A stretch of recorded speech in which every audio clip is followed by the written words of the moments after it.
সুপ্রিয় ষষ্ঠ শ্রেণীর শিক্ষার্থী বন্ধুরা, আসসালামু আলাইকুম। আশা করছি আল্লাহর রহমতে আপনারা ভালো আছেন। আলহামদুলিল্লাহ।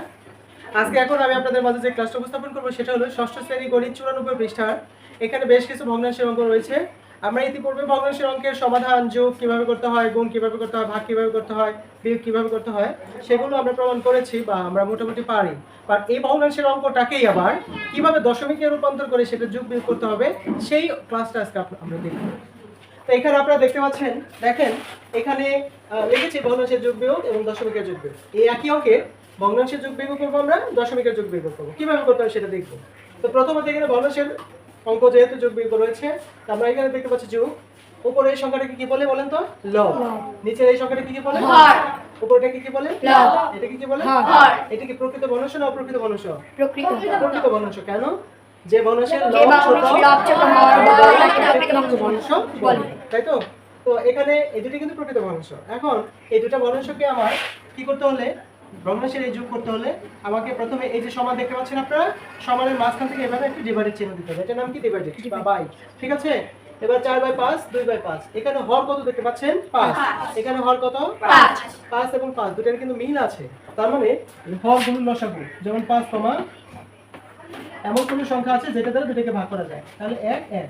তাহলে আমার এখানে বের হবে কত বলেন তো? বের করতে হবে 5 গুণন 1 গুণন 1, অর্থাৎ 5 থেকে 5 5 থেকে 5। তাহলে লসাগু এখানে বের হলো কত বলেন তো? 5। কত বের হচ্ছে? 5। এবার নিয়মটা হলো এই 5 এই হর দ্বারা এই লসাগুকে ভাগ করতে হবে। কি করতে হবে বলেন তো? ভাগ। কি করতে হবে? ভাগ। তাহলে এই 5 দ্বারা 5 কে ভাগ করলাম। 5 দ্বারা 5 কে ভাগ করলে 5 1 কে 5, 5 1 কে 5। এখানে দেখতে পাচ্ছেন 5 কে যদি আমি 5 দ্বারা ভাগ করি তাহলে বের হবে কত? 5 কে 5। কত বের হয়েছে? 1। কত বের হয়েছে? 1। 5 দ্বারা 5 কে ভাগ করে 1 বের হয়েছে। ওই 1 দ্বারা এই হর দ্বারা এই লসাগুকে ভাগ করে যা বের হবে তার উপরে লবকে গুণ করতে হবে। আবারো বলছি, এই হর দ্বারা এই লসাগুকে ভাগ করে যা বের হবে তার উপরে লবকে গুণ করতে হবে। এটাই হলো ভগ্নাংশের অঙ্কের নিয়ম। এখানে বের হয়েছে কত? 1। এই 1 দ্বারা উপরে 4 কে গুণ করব। 4 গুণন কত? 1। বুঝতে পারছেন? তারপর যোগ চিহ্ন দেওয়া হলো। আবারো এই 5 দ্বারা এই 5 কে আমরা কি করব? ভাগ। কি করব? ভাগ। আপনারা কিন্তু এভাবে দাগ টানবেন না, ইন্ডিকেট করবেন না। জাস্ট আমি বোঝানোর সুবিধাতে ইন্ডিকেটটা করতেছি। তো 5 দ্বারা 5 কে ভাগ করলে 5 1 কে 5। কত বের হয়েছে? 1। ওই 1 দ্বারা উপরে 2 কে গুণন। 2 গুণন কত? 1। আপনারা কি বুঝতে পেরেছেন এইটুকু? জি স্যার। এবার নিয়ম অনুযায়ী এখানে আমরা কিন্তু এগুলো দিব না, ইন্ডিকেটগুলো করব না। বুঝতে পেরেছি? তো 4 আর 1 গুণ করলে 4 কে 4। তারপর হলো যোগ 2 আর 1 গুণ করলে 2 কে 2। নিচে কত হলো বলেন তো? 5। তাহলে এখন 4 আর 2 যোগ করলে কত হয় বলেন তো? 6। আর নিচে কত? 5।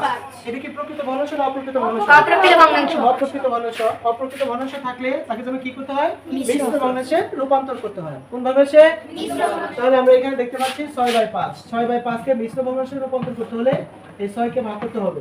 5 দিয়ে 6 কে ভাগ করা যায় একবার। এখানে দেখতে পাচ্ছি 1। এবার এই 1 যাব উপরে আর এই 5 যাব নিচে, অর্থাৎ 1 সমস্ত কত বের হলো বলেন তো? 1 সমস্ত 5 এর 1। 1 সমস্ত 5 এর 1। এটা হলো ভগ্নাংশের যোগ। আবার বিয়োগ করলে সেক্ষেত্রে এখানে যোগ করেছে, আমরা এখানে বিয়োগ করতাম। নিয়ম একই। যোগ আর বিয়োগের নিয়ম কিন্তু এক। এখানে যোগ করেছি, যেমন 4 কে 4 2 কে 2, এটা যোগ করেছি। আর যদি বিয়োগ করতাম তাহলে এখানে বিয়োগ চিহ্ন হতো। 4 থেকে 2 বাদ দিলে থাকতো কত? 2। নিচে হতো কত? 5। ওটা হতো কি বলেন তো? প্রকৃত ভগ্নাংশ। প্রকৃত ভগ্নাংশ। এখন এই যে ভগ্নাংশের আমরা যোগটা যে করলাম, এটাকে আমরা দশমিক ভগ্নাংশে কি করব? যোগ করব। দশমিক ভগ্নাংশে কিভাবে করব? যেমন এখানে ধরেন 4 বাই কত? 5 যোগ 2 বাই কত? 5। এখন বিষয়টা হলো যে আমি যে দশমিক বানাবো, এই যে 4/5 কে যে আমরা দশমিক বানাবো, কিভাবে বানাবো সেটা তো আমাকে আগে দেখতে হবে, তাই না? তাহলে আমরা এখানে দেখব। প্রথমে 4/5, 4 বাই কত? 5। এবার এই 4 কে আমরা 5 দ্বারা ভাগ করব। আচ্ছা বলেন তো 5 দ্বারা 4 কে ভাগ যায় কিনা? যায় না? যায় না তো। যায় না। কারণ হলো এখানে ভাজক হলো বড়, ভাজ্য হলো ছোট। কখনোই বড় সংখ্যা দিয়ে ছোট সংখ্যাকে ভাগ করা যায় না। আবার ছোট সংখ্যা থেকে বড় সংখ্যা বিয়োগ করা যায়। বিয়োগ করা যায়, কিন্তু সেটা নিয়মের ভিতরে পড়ে না। ঠিক আছে? নিয়মের ভিতরে পড়ে না। তাহলে এখানে আমরা 5 দ্বারা 4 কে ভাগ করতে পারি না। সো আমি এখানে 0 দিচ্ছি, এখানেও 0 দিচ্ছি। 4 থেকে 0 বাদ দিলে থাকি কত? 4। বুঝতে পেরেছেন? যদি ভাগফল 0 হয় তাহলে এই ভাজকের গুণ করলেও কি হবে? ভাজ্য 0 হয়ে যাবে। বুঝতে পেরেছেন? তার মানে এই ভাগফল দ্বারা এই 5 কে গুণ করলে কত? 0। এখন এই 4 কে 5 দ্বারা ভাগ যায় না, তাহলে এখানে আমি একটা দশমিক দিব। কি দিব বলেন তো? দশমিক। ওখানে দশমিক দেওয়ার কারণে এখানে আমি একটা শূন্য বসাতে পারবো। এভাবে একবার, দুইবার, তিনবার, অলরেডি 3টা স্টেপে এই একটা দশমিকের জন্য 3টা স্টেপে আমি শূন্য ব্যবহার করতে পারবো। তবে এক স্টেপে 3টা শূন্য ব্যবহার করতে পারবো না। যেমন এই স্টেপে যদি আমি 3টা শূন্য দিই তাহলে হবে না। এখানে একটা স্টেপ শূন্য দিয়েছি, একটা পরের স্টেপে আরেকটা শূন্য দিতে পারবো, তারপরের স্টেপে আরেকটা শূন্য দিতে পারবো। এভাবে 3টা স্টেপে আমি দশমিকের জন্য কি দিতে পারবো? শূন্য দিতে পারবো। বুঝতে পেরেছেন আপনারা? তাহলে এখন এবার 5 দ্বারা কিন্তু 40 কে ভাগ করা যায়। 5 আটা 40, আমি এখানে 40 লিখলাম। এবার বের হলো এখানে কত বলতো? 0.8। তারপরে যোগ দিচ্ছি। একইভাবে 5 দ্বারা 2 কে ভাগ করব। এখানে 2 ভাগ হলো 5, তাহলে আমরা এখানে 2 নিয়ে আসবো। এবার 5 দ্বারা কি 2 কে ভাগ করা যাবে? কেন যাবে না বলেন তো? কারণ হলো ভাজক বড়, ভাজ্য ছোট। বড় সংখ্যা দিয়ে ছোট সংখ্যা কি কখনো ভাগ করা যাবে না। তবে ভাগ করা যাবে, ওটার একটা রুলস আছে। ওটার একটা কি আছে? রুলস বা নিয়ম আছে। এই দেখেন 5 দ্বারা 2 কে ভাগ করা যায় না। এখানে আমি শূন্য দিচ্ছি, এখানেও শূন্য দিচ্ছি। তারপর 2 থেকে শূন্য বাদ 2। এবার এখানে কি দেব বলেন তো? দশমিক। দশমিকের কারণে এখানে কি দিতে পারবো? শূন্য। এবার 5 দ্বারা 20 কে ভাগ করব। 5 দ্বারা 20 কে ভাগ করলে 4 5 20। তাহলে এখানে কি করি? নেমে গেল। এবার এখানে 0.4। 0. কত? 4। আপনারা কি বুঝতে পেরেছেন? আপনার বইয়ের ভিতরে দেখেন 94 পৃষ্ঠা, এইখানেকার পরে এই 4/5, তারপরে এখানে 0.8 আছে, 2/5, এখানে তারপরে 0.4 আছে। কিন্তু আপনার মনের ভিতরে একটা প্রশ্ন জাগে নাই যে এই যে 4/5, এরপরে আবার 0.8 কোথায় থেকে আসলো? আবার এখানে আছে 2/5, এরপরে আবার 0.4 কোথা থেকে আসলো? প্রশ্ন জাগে নাই মনের ভিতরে, এবং সেটা কিন্তু আমি সলভ করতে পারি নাই। এখন কিন্তু আমার সামনে পরিষ্কার কিভাবে 0.8 এই ভগ্নাংশটা থেকে কিভাবে 0.8 হলো, এই ভগ্নাংশটা থেকে কিভাবে 0.4 হলো। আমরা কি বুঝতে পেরেছি? এখন আমরা যোগ করব। যোগের নিয়মে যোগ করে যাব। দেখেন কিভাবে যোগ করতে হয়। যেমন এখানে 0.8 যোগ বিয়োগের নিয়মটা হলো দশমিকে মিল করতে হবে।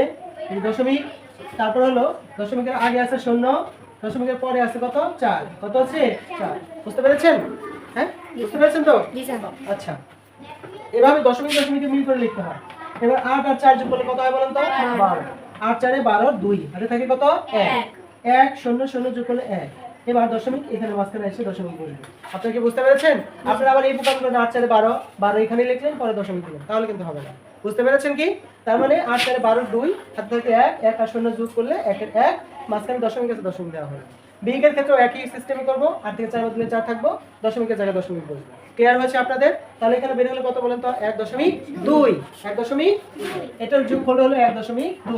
আচ্ছা, এই অঙ্কটা হয়েছে কিনা, এটা হয়েছে কিনা সেটা বুঝবো কিভাবে? এই 5 দ্বারা যদি 6 কে ভাগ করি, দেখেন এটার ফলও কিন্তু আমার 1.2 বের হবে। যেমন 6/5, যেমন এটা কিন্তু এই অঙ্কের অংশ না, এটা হলো উত্তর, এখানে শেষ। আমি জাস্ট প্রমাণ করে দিচ্ছি 1.2 অঙ্কটা হয়েছে কিনা প্রমাণ করে দিচ্ছি। এবার এখানে 6 নিয়ে আসছে, তাহলে এবার 5 6 এর ভিতরে কয়বার যায়? একবার। এর জন্য এখানে লিখলাম 5, থাকলো কত? 1। 5 দ্বারা কি 1 কে ভাগ করা যায়? তাহলে এখানে আমি দশমিক দিচ্ছি। দশমিক দেওয়ার কারণে দশমিক কালে এখানে কি জানা হবে? একটা শূন্য। এখানে শূন্য দিচ্ছি। এবার 5 দ্বারা 10 কে ভাগ করো, 5 দুগুণে 10। তাহলে এখানে ফল নেমেছে কত বলেন তো? 1.2। এখানে কত নেমেছে? 1.2। তাহলে কি অঙ্কটা হয়েছে? আশা করি আপনারা বুঝতে পেরেছেন। সবাইকে ধন্যবাদ জানিয়ে এই ক্লাসটা এখানে শেষ করতে চাচ্ছি। আল্লাহ হাফেজ।